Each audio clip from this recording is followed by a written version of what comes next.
저는 사실 베이비 도지를 많이 보유하고 있습니다. 물론 고래 수준은 아니지만 참치 정도는 될까요? 그래서 저는 베이비 도지를 많은 사람들이 보유했으면 좋겠고 그것으로 모두가 부자가 되었으면 좋겠습니다. 그래서 대부분의 경우 베이비 도지를 선물로 드리고 있는데요. 어떤 인연이든 옷깃만 스쳐도 베이비 도지를 선물합니다. 속으로는 진심을 담아 우리 모두 부자 됩시다 라고 힘주어 말하곤 합니다. 베이비 도지의 가격은 현재 약 1만 1달러, 우리 원화로 1,500원 수준이고요. 그리고 지난 24시간 거래량을 살펴보면 위에 나와 있는 정도입니다. 이 정도 거래량이면 결코 무시할 수 없는 규모입니다. 만약 베이비 도지의 단가가 1.5원만 되었더라도 하루 거래 대금은 1조 원 이상에 달했을 겁니다. 상상만 해도 대단하지 않습니까? 여기서 흥미로운 비교를 하나 해보겠습니다. 리플이 만약 단가 1.5원이라고 가정하면 같은 날 거래 대금은 약 210억 원 수준밖에 되지 않습니다. 즉, 단순 계산으로만 따져도 베이비 도지의 거래량은 리플의 700배 이상이라는 결론이 나옵니다. 따라서 베이비 도지를 절대 싸다고 가볍게 보시면 안 됩니다. 지금 이 순간에도 엄청난 양이 거래되고 있고 그만큼 보이지 않는 수요와 관심이 쌓이고 있는 겁니다. 왜 베이비 도지는 여전히 제대로 된 상장을 하지 못하고 있을까요? 또 왜 세계 최대 거래소인 바이낸스에 상장하고도 제대로 상승하지 못한 채 끝없는 추억만 남기고 있을까요? 보시는 것처럼 현재 베이비 도지는 바이낸스 상장 초기 가격까지 하락해버린 상태입니다. 정말 끔찍하죠. 그 이유는 바로 발행량 때문입니다. 베이비 도지 코인의 총 발행량은 무려 42경 개입니다. 솔직히 말씀드려서 1조 단위도 감이 안 오는데 42경이라니? 상상이 되십니까?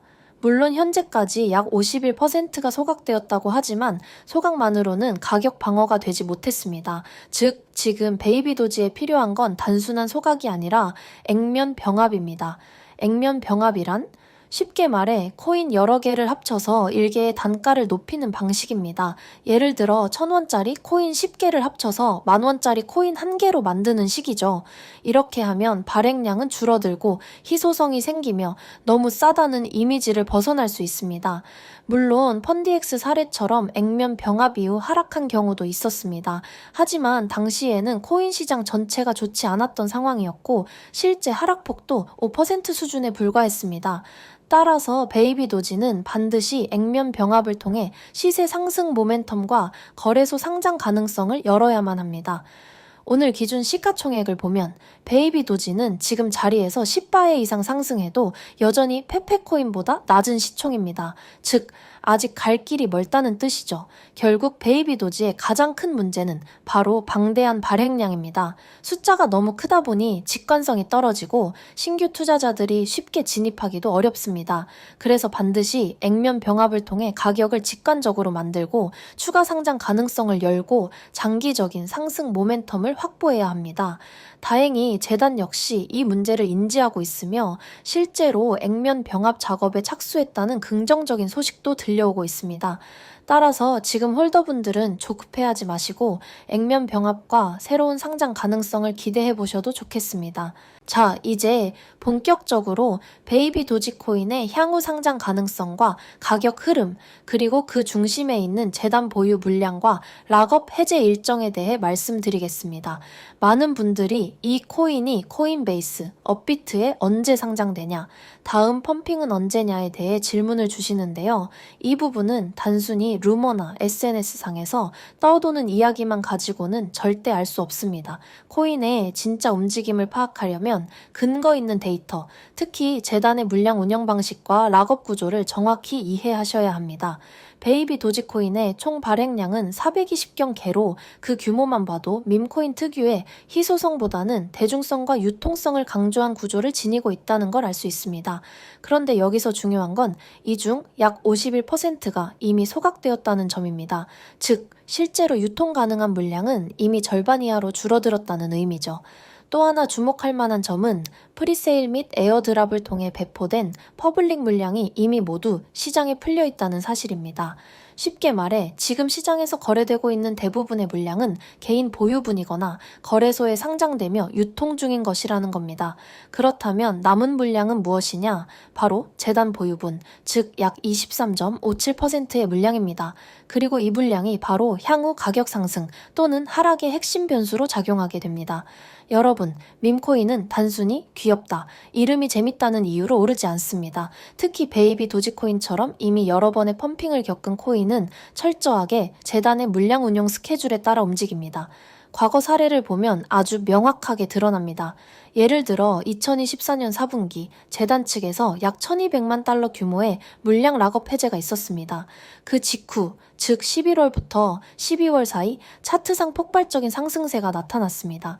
바로 이 시점에 바이낸스 상장이라는 굵직한 이벤트가 있었고, 당시 트럼프 대통령의 재출마와 관련된 기대감이 커지면서 밈코인 시장 전체가 강세장을 맞이했죠. 그 결과 800% 이상의 단기 상승률을 기록했습니다. 하지만 기세 좋던 상승은 오래가지 못했습니다. 이후 재단의 보유 물량이 점진적으로 시장에 출하되기 시작하면서 가파른 조정이 시작된 것입니다. 이와 같은 흐름은 한두 번의 우연이 아닙니다. 지금까지 총 6번의 유사한 사이클이 반복되어 왔습니다. 즉, 이제 남은 것은 7번째 사이클입니다. 지금부터 시작될 이 새로운 사이클이야말로 베이비 도지코인을 마지막으로 크게 수익 낼 수 있는 구간이 될 수도 있다는 의미입니다. 많은 분들이 트위터에서 나도는 소각 소식이나 텔레그램 커뮤니티의 루머에 휘둘립니다.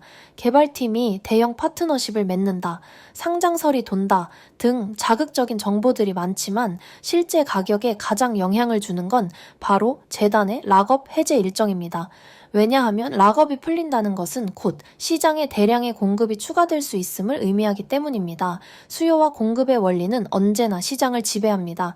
여러분의 이러한 혼란을 줄여드리기 위해 베이비 도지코인의 락업 해제 일정과 그에 따른 대응 전략, 언제 매수해야 할지, 목표 가격은 어디까지 잡아야 할지, 조정이 오면 어디서 추가 매수를 할지, 어떤 타이밍에 익절하는 것이 가장 유리할지, 이 모든 내용을 체계적으로 정리한 대응집을 준비해 두었습니다. 이 전략집이 필요하신 분들은 위에 안내된 번호로 7이라고 간단히 문자만 보내주세요. 문자를 보내주신 모든 분들께 무료로 해당 대응집을 발송해 드릴 예정입니다. 그리고 추가로 대응집을 받아보신 분들에 한해 저희 트레이더 전용 소통방 입장 링크도 함께 안내드릴 예정입니다. 이 방에서는 실제 락업 일정에 맞춘 실시간 대응 전략과 보유 종목 분석, 주간 리포트 등을 공유드리고 있으니 혼자 고민하지 마시고 함께 매매하시길 권해드립니다. 현재 베이비 도지코인은 기술적으로도 중요한 분기점에 위치하고 있습니다. 만약 이 구간에서 제대로 매수 타이밍을 잡지 못한다면 다음 기회는 1년 이상을 기다려야 할 수도 있습니다. 락업 해제는 연 2, 3회에 불과하기 때문에 이 주기 하나하나가 매우 소중합니다. 베이비 도지코인은 단순한 밈코인이 아닙니다. 정확한 구조와 일정, 그리고 재단의 움직임을 파악하고 접근하면 그 어떤 고평가된 알트코인보다도 효율적인 수익을 기대할 수 있는 코인입니다. 지금은 감이 아니라 데이터 기반의 확신이 필요한 시점입니다. 잘 준비하셔서 이번 사이클에서 꼭 의미 있는 수익 가져가시길 바랍니다. 영상 끝까지 시청해주셔서 진심으로 감사드리고요. 좋아요와 구독, 알림 설정까지 해두시면 앞으로도 빠르고 정확한 정보로 다시 인사드리겠습니다. 다음 영상에서 뵙겠습니다. 감사합니다.